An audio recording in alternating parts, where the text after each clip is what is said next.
जय भोले हर हर महादेव. जसं की तुम्हाला म्हणलो होतो आपल्या शेडवर त्या प्रत्येक अडचणी मी तुमच्यासोबत शेअर करीन.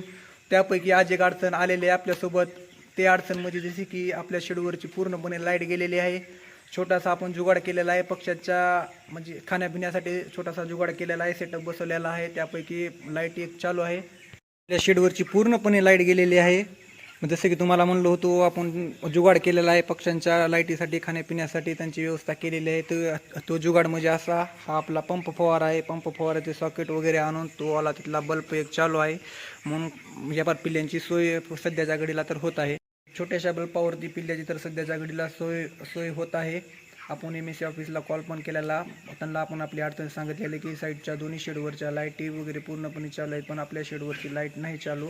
तर त्यांचं म्हणणं असं आहे की साईडच्या 2 शेडवरची लाईट आहे तर तुमची पण लाईट येवच लागेल. ते म्हणत आहेत किटकॅट वगैरे बघा, कुठं चेक करा, वायर वगैरे काय तुटलेलं वगैरे आहे का. तर बघू आता तिकडे जाऊ आपण. आपलं मेन किटकॅट खूप लांब आहे, तिकडे जावं लागेल, बघावं लागेल कशा. तुम्ही बघू शकता आपल्या शेडवरची पूर्णपणे लाईट गेलेली आहे. छोट्याशा मदतीने इथला जुगाड हा बल्बाचा चालू आहे. इकडे पूर्णपणे अंधार झालेला आहे व साईडच्या दोन्ही शेडच्या लाईटी चालू आहेत. तुम्हाला ते पण दाखवतो मी.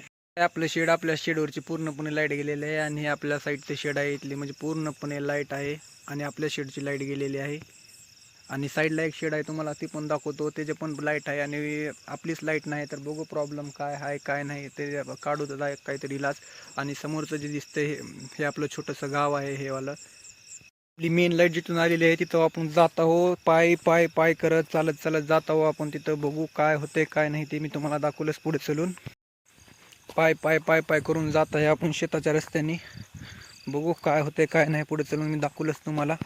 आता आपल्या किटकॅटपाशी आपण आलेलो आहो. बघू मध्ये काय प्रॉब्लेम आहे काय नाही. सॉल्व्ह झाला तर ठीक आहे, नसता सकाळीच ह्याची काय तर बघावं लागेल, कारण संध्याकाळच्या टायमाला असे कामं करणं पण काय व्यवस्थित नाही. तरी बघू आपल्याच्यानं होईल तेवढं आपण करण्याचा प्रयत्न करू.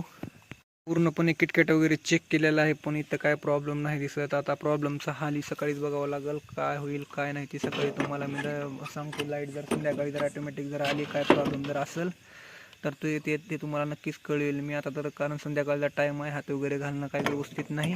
तरी सकाळी आता प्रॉब्लेमचा हाल बघू काय होते काय नाही. सकाळी तुम्हाला सांगेल मी ती साऱ्या गोष्टी काय होते काय नाही. जाऊन आता आपण किटकॅट वगैरे बघितलो पण कुठं ते किटकॅटमध्ये पण प्रॉब्लेम दिसत नाही. आता माघारी आपल्या शेडवर आलेलो आहे, तरी बघू सकाळी काय होते काय नाही ते तुम्हाला मी नक्कीच सांगेल.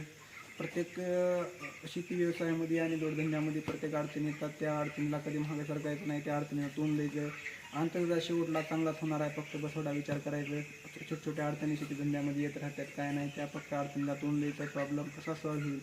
तर आता संध्याकाळची 4-4:30चा टायमिंग झालेला आहे आणि ऑटोमॅटिक लाईट आलेली आहे. मागच्या टायमी पण सेम टू सेम हाच प्रॉब्लेम झालेला. पण मागच्या टायमाची प्रॉब्लेम झाला त्या टायमाला आपलं यूट्यूब चॅनल नव्हतं म्हणून काय ते दाखवता आलं नाही. पण सेम प्रॉब्लेम तो झाला. संध्याकाळी 4-4:30 वाजता लाईट आलेली आहे आणि हे वाले पिल्ली इकडे आपले फिडिंग करत आहेत. हे आपण इकडे जुगाड केलेला चार्जिंगच्या ह्यानं इथं हे वाला आहे.